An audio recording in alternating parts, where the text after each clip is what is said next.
Bonjour, vous regardez Shifter 89 et voici 5 questions pour un motard. Un format un petit peu différent sur la chaîne qui laisse la place à un peu plus de spontanéité que le format classique. Dans QPM, je choisis de vous donner la parole pour nous livrer votre avis, vos impressions, votre vécu avec votre belle, sans filtre, juste avec passion. Alors, top générique et on se retrouve juste après.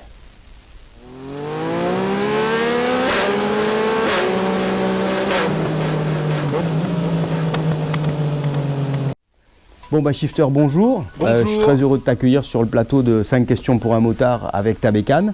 Donc tout d'abord une présentation succincte. Alors dis-nous pourquoi tu as passé le permis, depuis quand tu l'as et surtout lequel.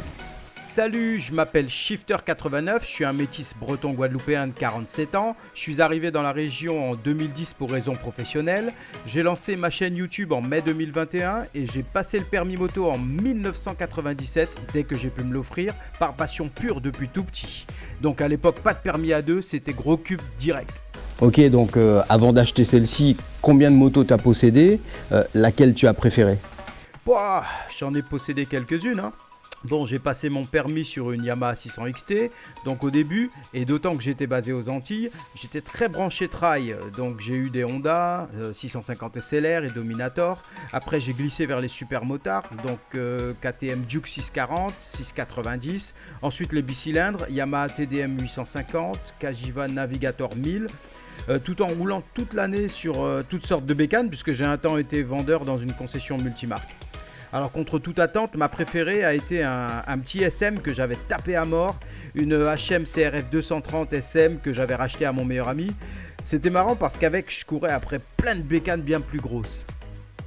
Ok, alors pourquoi le choix finalement d'acheter celle-ci, cette fameuse Katana 1000? La Katana, c'est d'abord un coup de cœur esthétique. Je trouvais que partant d'un modèle qui n'avait pas marché mais qui avait quand même buzzé à l'époque, ils avaient réussi à faire un truc qui avait de la gueule. Et puis, du fait qu'elle se vendait pas, faut avouer que j'ai quand même fait une belle affaire aussi. Ah ouais, d'accord. Donc au final, quel est le détail esthétique ou peut-être la caractéristique mécanique qui te plaît le plus sur cette moto? D'abord le moteur. Le K5 sera bientôt obsolète à cause des normes anti-pollution. Et puis les gens aiment de moins en moins le 4 cylindres car son mode d'emploi particulier oblige à monter en cylindrée pour avoir du couple.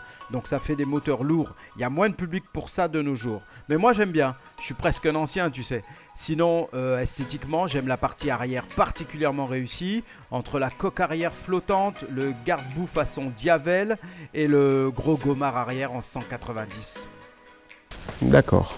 Bon dernière question, hein, tu as vu, le temps file vite, hein, une petite anecdote ou peut-être un coup de gueule que tu as envie de pousser, alors que ce soit sociétal ou que ça concerne la moto, voilà, dis-nous ce que tu veux en fait. Mon anecdote, c'est qu'en fait, la Katana de ma première vidéo de la chaîne, c'est la mienne. Je venais de l'acheter et comme j'avais pas encore de partenariat avec Moto One 89, il fallait que je marque les esprits avec une pluie de punchline et un rendu le plus pro possible. Mais je n'avais pas de matos, à part un téléphone et une GoPro Session. Ce jour-là, il y avait du vent, il faisait chaud, bref, une misère. Mais bon, tu vois, on avance, du moins on essaie quoi. Ok. Bon Shifter, ça m'a fait plaisir de te recevoir sur le premier épisode de 5 questions pour un motard avec ta Suzuki Katana. Merci. Donc voilà, c'est un nouveau format sur la chaîne, j'espère vous retrouver bientôt. Et puis on va terminer avec le gimmick que vous commencez à connaître un petit peu tous. Donc est-ce que tu es prêt? Bien sûr. Allez, à très bientôt. Peace.